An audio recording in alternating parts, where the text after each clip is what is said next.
Hello and welcome to the Real Women, Real Purpose talk show live in the On Purpose Woman magazine and global community Facebook page.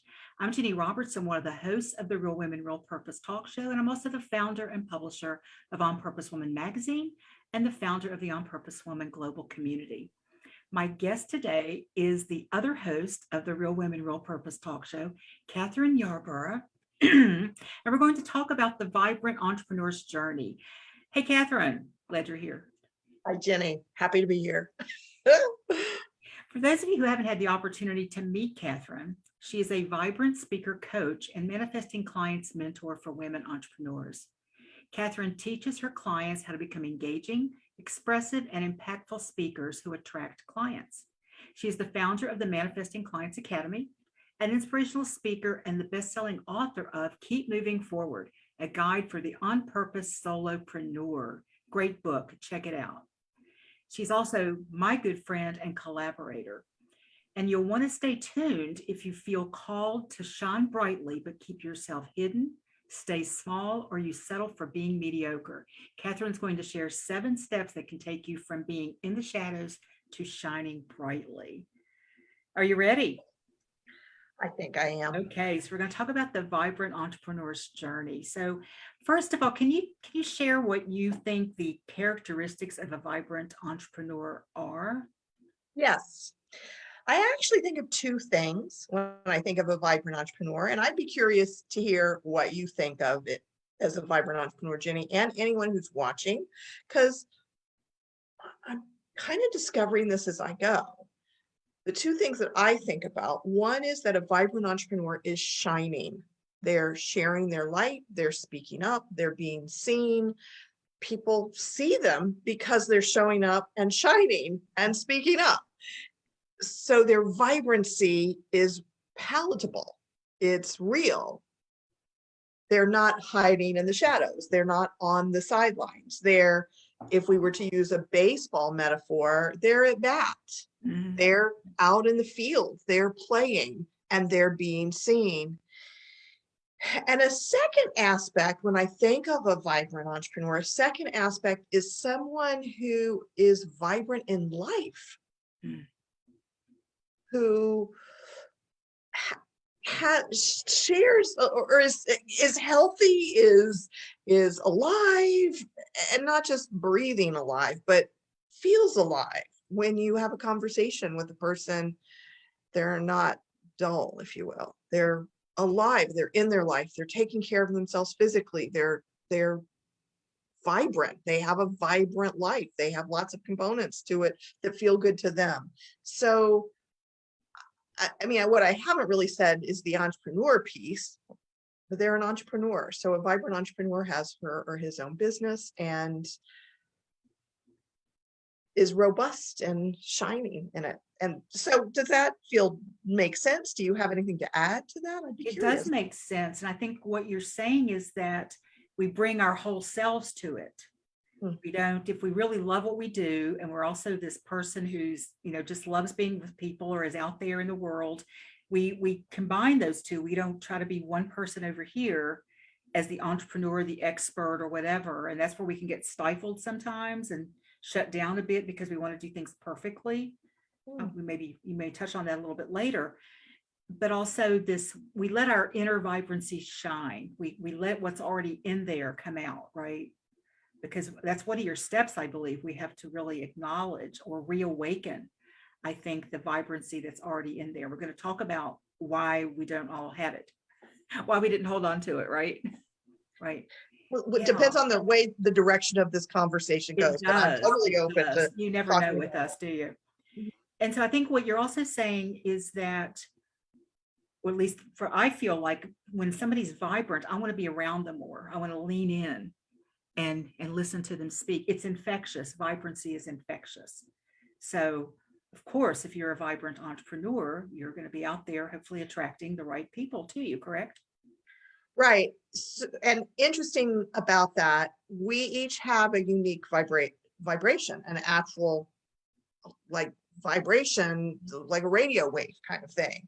So if you're being vibrant, your unique vibration, your radio wave, if you will, is being fully transmitted. Whereas if you're hiding, if you're sitting in your office, if you're not showing up in the world, that vibration doesn't go very far. But if you're vibrant, that vibration does emanate, so your ideal clients can feel you, see you, experience you, and then want to take a next step with you, because your vibration will be something they want to feel more of. Mm-hmm. Yeah, I get that. I like that. Thank you. So you've started teaching over the last 6 months, has it been? This past year? You started teaching women entrepreneurs how to be more vibrant speakers. What inspired you to start doing that? I had a few ahas in December of 2021 that helped me to realize that it's possible for non-vibrant speakers to become vibrant speakers. What was happening, and I think I'm not alone in this, I was on a lot of Zoom calls over the last couple of years because of COVID, and I would be on summits and different kinds of gatherings, and some speakers were vibrant, and I would want to listen to what they had to say, and some were not. Some people would be reading what they wrote, and you could tell they're reading it. So there was no nonverbal communication. They would just be reading what they created for that presentation. Some people would be monotone. And so there was no vocal variety. And my heart hurt to see this. And I would feel bad, because sometimes if it was a summit, for example, I'd want to turn off my video and go do something else. And I don't like doing that to anybody, but I'd be so bored, so not interested in what they had to say. And I don't like to feel that way. So in December, when I had these ahas, I came up with 3 theories about what was going on with people who weren't being vibrant, who weren't using the nonverbal behaviors that are possible for them, and what we can do about it. I said, holy camole, this is something to share. So that got me going. Yeah. So is what you're saying that we've all got this vibrancy, but it's a unique vibrancy to us. So our vibration and our vibrancy is actually the same thing, it sounds like, right? I never put those two together before. It is. So my vibration, and if I let my natural vibrancy out, it's going to be different from yours. So you're not talking about people pretending to be vibrant. You're not talking about people doing wild gestures if they're not a wild gesturing person, right? But you're talking about letting themselves, giving themselves permission to be animated and to be seen in a way that they haven't been seen before, maybe. Right. And I personally wouldn't use the word animated, but I can see how compared to someone who's talking like this, Right. compared to someone who's talking like this, it can feel like this is animated. But for me, I think I have a negative connotation with animated, as if it's not real. Yeah, true. But that's me. That's me. And so, yes, so for me, it's authentic. When the process that I've discovered that I take people through with, we haven't mentioned this, in December, I created a program called Speak with Your Body, which got me going in this direction. This process awakens the natural vibrancy that's inside of every single person and enables them to discover the authentic expression of that vibration that is them, the authentic way of animating themselves. But it does kind of, I can see how it sort of looks like someone is dead and now they're animated. But you're talking about authentic animation. You're not talking about turning on a switch and somebody now goes into performance mode. So I can see why that word animate might not work for you. Right. Yeah. Okay, so you're going to tell us about the vibrant entrepreneur's journey, and you have devised 7 steps on how to get there. And we're going to start with step 1. Step 1 is called recognizing the call. What does that mean, and how do we do it? I think, based on my own personal experience and talking to other people, that some people feel called to show up more fully. Sometimes it shows up as images of speaking on a stage. Mm-hmm. Sometimes it's just that feeling of, I need to speak up more. I need to share my message more. It's an inner feeling. It could be that you watch a webinar of someone who talks about using speaking to attract clients, and something inside of you goes, oh, hey, I want to do that. So there's an inner experience of, I want to show up more fully. I want to be seen more. Yeah. So recognizing the call when you feel nudged, when you feel like something, and sometimes it can feel unsettling a bit, can't it? Like something, there's something more, there's something that like a little, like something's nudging. We don't always want to be nudged. It's much safer sometimes to stay put, isn't it? It's yes, Yeah, it can feel safer, but it is ultimately not as satisfying. absolutely. Absolutely. So step 2 is breathing life into your vision. What does that mean? For me, what that means is I use a process, is using this process, and everybody will have their own way of doing this, but I'll share with you the process. I call it the new story uh, exercise, which you know about, Jenny, but for anybody who's watching who doesn't, you start with what you want, you turn it into an affirmation, and then you add and this means, and then you fill in the blank and you write a whole new story about a future possibility as if it's happening now. So you hear the call, step number 1. For example, I'm on big stages.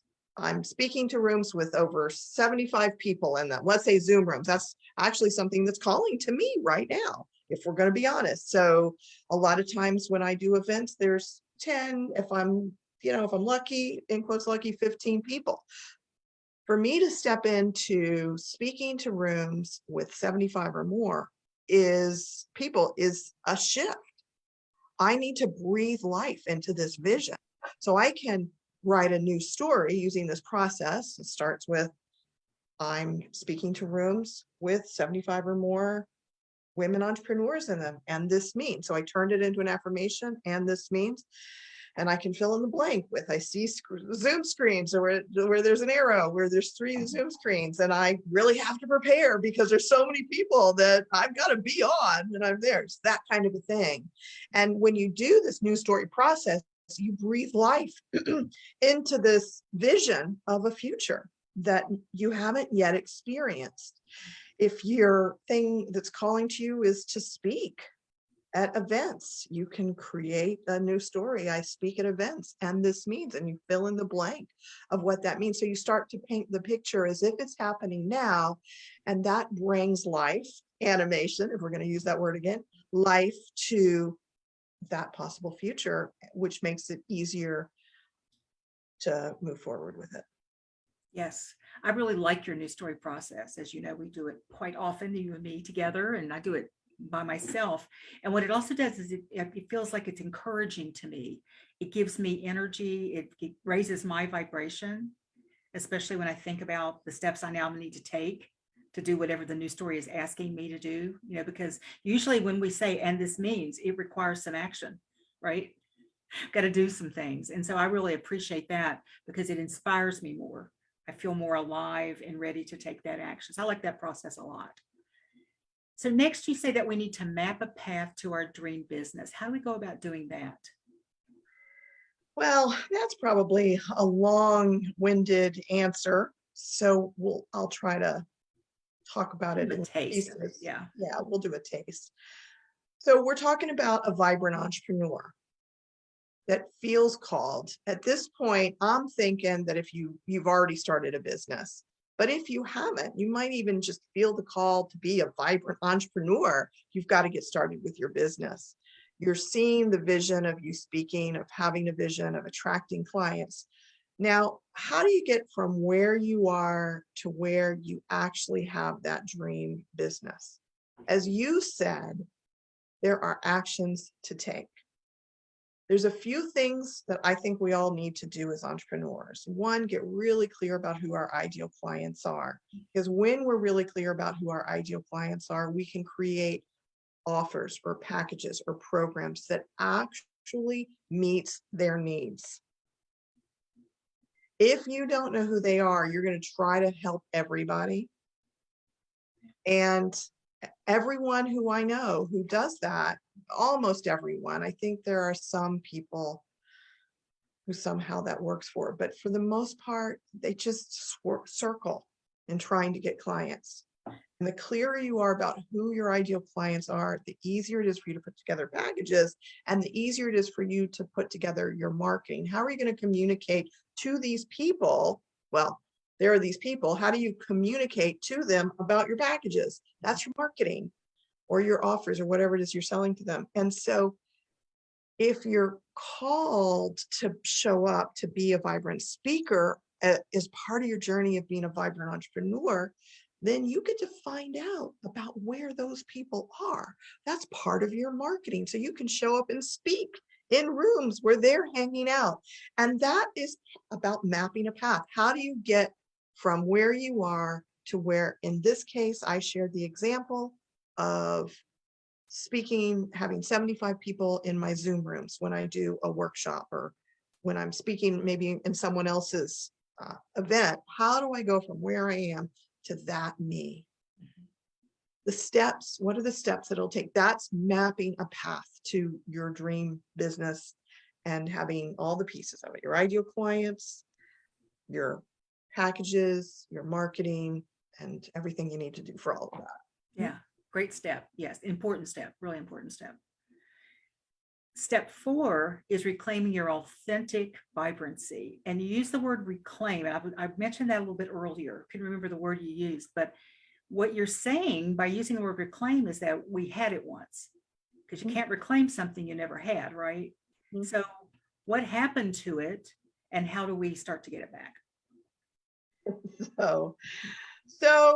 I know I think you heard me do a presentation. I might have been in an on-purpose woman gathering, and I talked about the 4-year-olds. If you imagine yourself being in a room with 4-year-olds, like a daycare center, they are authentically vibrant. There's all these feelings, they're running around, they've got unlimited energy because they haven't suppressed it. But then along the way, we're told things like, be still, be good, be nice, don't fight, don't da da da da da da da da da, all those things. And what happened was we adapted. And there's part of a maturing process that happens. So I don't often Oh, say yeah. this, but there is something that happens biologically that begins the process of being able to not just be as responsive as what the 4-year-olds, the 3-year-olds, the 2-year-olds, they're just responding. But through that maturation process, we have the ability to not just do all that.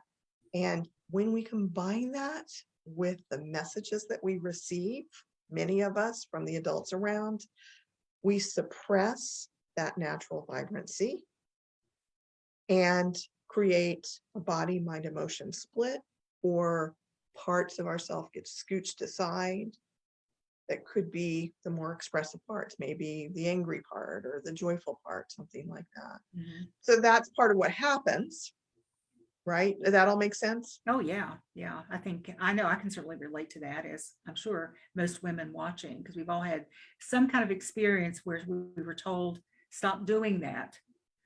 And the translation for me was, or you're not going to either be safe or you're not going to be loved. Be a good girl. Mm, Be a good girl. Yeah. mm, And it could be something really not that big, but it makes an impact. mhm. Yeah. Because we want to please people when we're little kids like that. And yeah.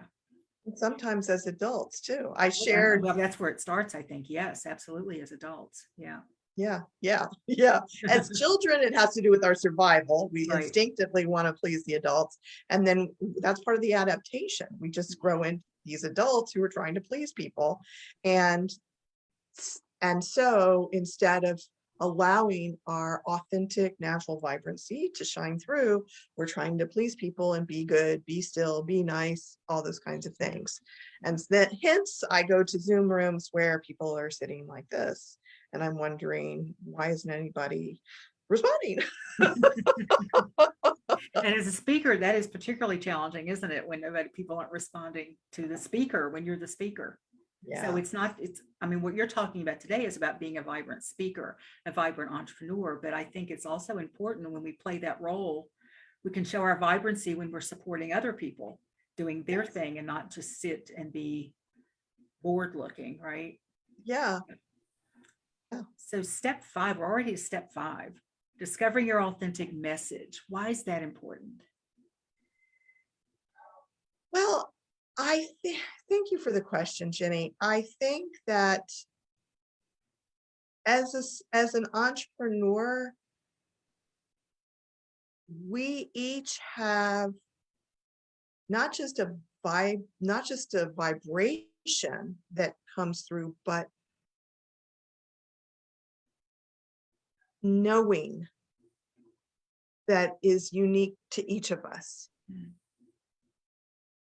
And one of the things that I'm discovering with the Speak with Your Body program is that it enables people to lower and lower the mental filters that are going on where we have to think that we have to know it, and to let their bodies speak. And I'll ask a client a question. I'll do it with myself. What is your message? What do you want to let people know in this situation or in general? And the body will respond with a gesture, with a movement, with a feeling, with an energy, and words. If the normal way of communicating has been, if the person has learned how to not be just in their head when they speak, through this process, they're able to allow the movement, the energy, the feeling to come out through words, which comes to this message. And then you can take that. For example, when I asked myself the question, what is your signature talk about, or what should it be about? Something that it was that kind of a question. What came to me was speak from your core. And it was this gesture. You can't see me, and I probably should scoot back, but the hands here, speak from your core, speak from your core. And I haven't quite figured out a talk that I want to give that it's just come out in a few different ways where I've said that. But it's powerful for me to realize that this is possible, and to invite people to join me in the experiment, because I think of the Speak with Your Body program as a big experiment right now, since it just started pretty much in January with me, December, working with clients, and see what happens if you do this. What is the authentic message that wants to come through you? And then when you share it, the realness of it will resonate with everyone in the room. And it matters. And if you're doing all this other work in terms of being really clear who your ideal clients are, what your offers are, and putting the pieces together for your marketing, then that authentic message will fit with all of that. Will have people want to take a next step with you, because it all resonates in the way that just feels wonderful to your ideal clients, right? Is that? Yeah, I hear you. And so what you're saying is that if we get out of our head for this, we listen to our body, we're moving our body, we're using our body, we're trusting our body, and we're hearing words, we're getting messages, and things come out. The truth comes out. I think in many cases, the truth comes out. So it's not coming from our head where everything is filtered and locked up, and this is appropriate, this isn't. It's coming out as some like real authenticity. Yeah. And to the extent that then when you work with a client, to the extent that they practice that, because I'm imagine there's some discomfort with that initially with some people. Well, the whole process, as I said, it's 9 sessions. So to get to the place where they're actually able to do that, takes several sessions of moving in different ways and speaking in different ways to release the inhibitions, I guess, is probably the best way. So that's by the 3rd session, some people are like, why are you having me do this? And, and I'm like, trust me. So, I can somehow explain it sometimes to match what their mind needs to hear in order to trust me. But yeah, it can be very uncomfortable. But once they've made it through that process and they actually start to realize what's available to them, it's very cool. And go ahead. I was going to say, then we can go to step number 6, but if you were going to say something else. Yes, you just got a little lower in your voice. So weird, internet. Good. Can you You're hear me good. now? Okay. Yeah. I was just going to say that, we've been talking about speaking like from a platform, speaking, doing a talk, doing a presentation mostly. But what you're just talking about would be such a great gift to learn to do that. If you're just introducing yourself to somebody, you're having the opportunity to tell somebody about your work, because it can come out in this. That's why I've always disliked the term elevator speech, because it's a canned kind of thing. And I think we should know what we're going to say, but we don't always have to say it in the same order, or we say what we're feeling in that moment, but we trust ourselves because we've done the work to know that it's going to come out the way we want it to. Does that make sense? Yeah, it does. It does. Yeah. And you do have to a certain extent, be prepared for Right. an elevator moment. Right. But yes, if you've, what I've recently, I think it was maybe 2 weeks ago, I was actually at a networking type of an event. And I shared that I provide this training for women entrepreneurs to be the fullest expression of themselves when they speak. And I did it in this real, authentic way with the natural vibrancy that's coming out more because I'm practicing it more and more. And one person said, "Tell me more. I want to know." And I think it's because I was sharing my vibration in that moment, in that way. It wasn't the stage. It was just a small group on Zoom. I also just had to hit that we can actually practice our elevator speech from our vibrant self. And I think that's what's missing. That when people talk about elevator speeches, it's canned and it's ready and you use the same thing no matter what. But I don't know that we've practiced the actual presentation of it. It's all head stuff for me. But I could see practicing your 5-second thing, your 10-second thing from this place of authenticity and vibrancy and being ready for that moment. Yeah. As opposed to just speaking it like we normally would. Yeah. Okay. So step 6. We've done all this work. We've done all this. We're ready to now do something else. Right. What is right. next? So once you've uncovered that authentic message, like speak from your core, with that message, because I haven't done this yet, I've been doing it in other ways, but it would be really interesting for me to craft a presentation, a vibrant presentation, about speaking from your core. Now, maybe I would call it speak from your core, but when you add intelligence to presentation preparation, you become aware of your ideal clients. Are they going to like the name speak from your core? Is that going to call to them to actually tune in? Maybe not. I'm not sure. Which is partly why I've called things like I'm doing this Friday, attract clients with a presentation your ideal clients will love, which I'm doing at the On Purpose Woman Gathering this Friday.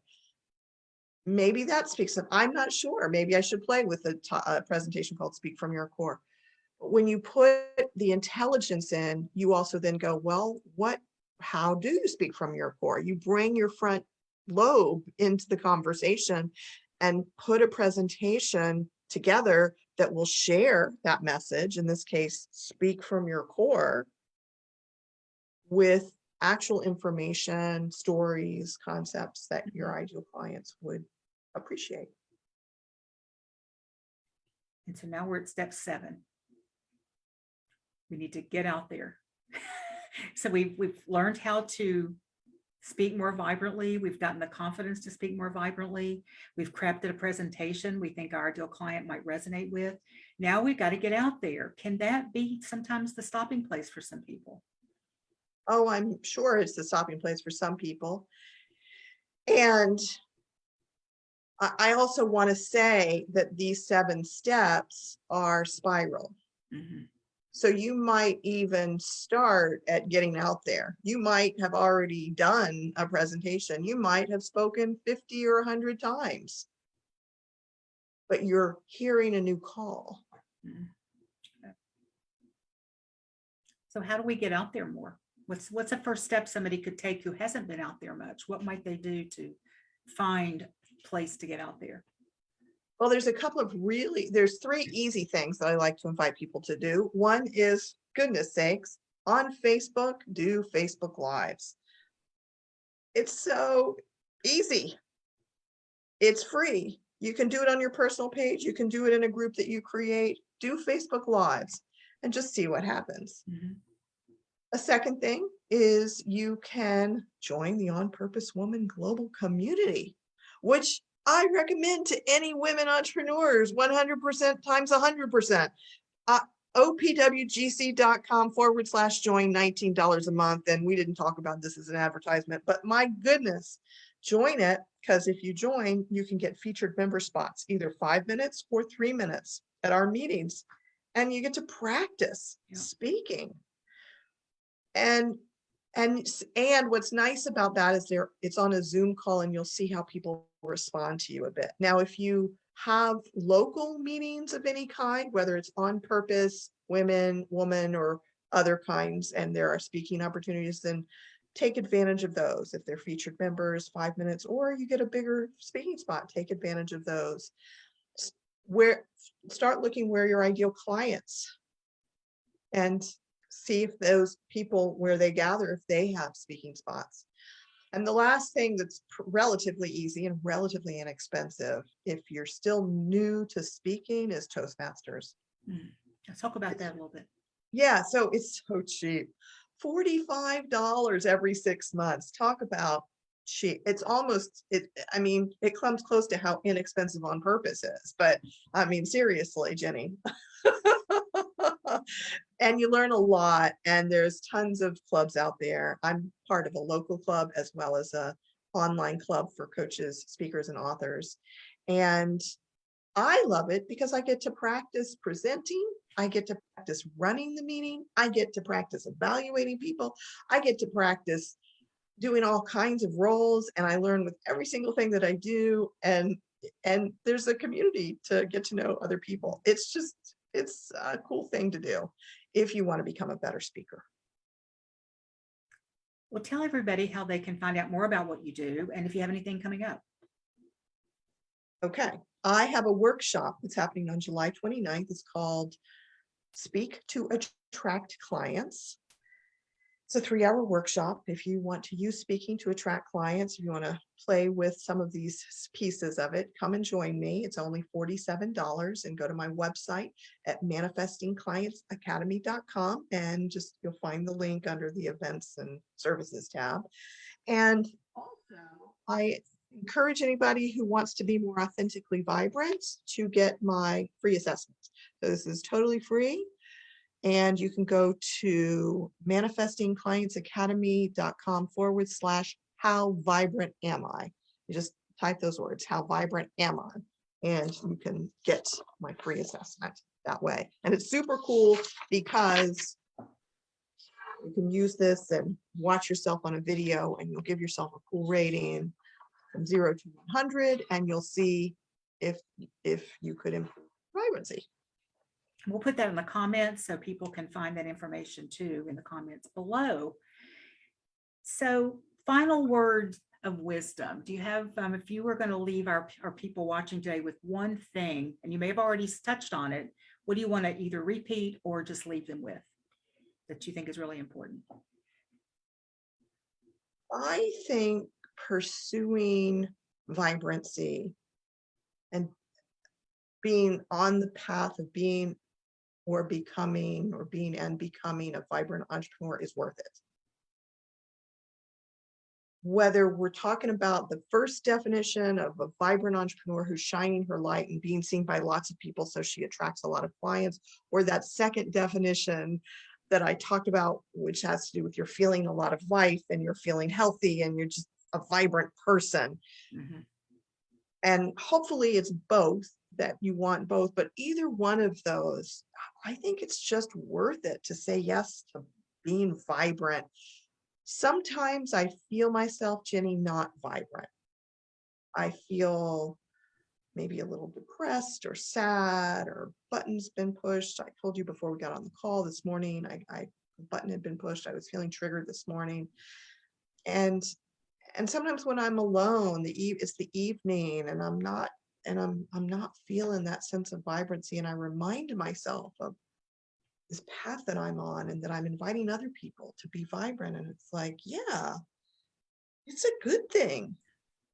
It's really cool to experience the aliveness of vibrancy. So I invite you to consider that and join me and be on the journey with me if you want. Thank you. Thank you. I love your steps and I love your work. I just love that you've discovered this and it feels like such a great fit for you and so in line with your skill set that you already had and how you're already doing life. So thank you for sharing that with all of us. And as Kathryn mentioned, she is speaking at the On Purpose Woman Global Community Zoom meeting this Friday. We meet from 10:30 a.m. to noon Eastern time. It's free. I will put the link in the bottom for the Zoom link. So we'd love for you to join us if you'd like to and learn more. Kathryn again will be talking about, let's see, craft a presentation that your ideal clients will love. Did I get that right? Yes, or Okay. how to attract the, anyway, something like how to attract clients with a, yeah, anyway. Yeah. It'll be something that we talked about here today in more detail. How's that? Yes. Perfect. Okay. So I want to thank all of you for joining us for the Real Women, Real Purpose talk show live in the On Purpose Woman magazine and Global Community Facebook group page, excuse me. If you love this interview and you want to share it with your friends, it will be on our YouTube channel in the next 48 hours. So go on over to On Purpose Woman Global Community on YouTube. Subscribe and sign up for notifications. There are over 100 inspiring, informative, and fun shows there for you to watch already. We hit our 100 mark like last week, I think. And in May, we started sharing videos of the speakers at our On Purpose Woman Global Community Zoom gatherings. So you get even more information when you go there. Our next show is this Thursday, June 9th at 2 p.m. Eastern, when I talk with the founder of Karma Fest, Patty Hawes, about the blessings and lessons of the spiritual path and pursuit. And what I love about this interview is that, you know, Patty put this event together 16 years ago. Before that, she wasn't even into this stuff, she says, but she was volunteering with the Red Cross for Katrina. And what the Red Cross did was bring in yoga teachers, meditation teachers to help the volunteers stay grounded and get revived and get energized. And she saw the magic of that. And she goes, I want to bring that to the world. So we're going to talk about how she did that. How do you keep something going for 16 years? It's going to be a great interview. So thank you again for watching the Real Women, Real Purpose talk show. And I will see you again, hopefully on Thursday. Bye.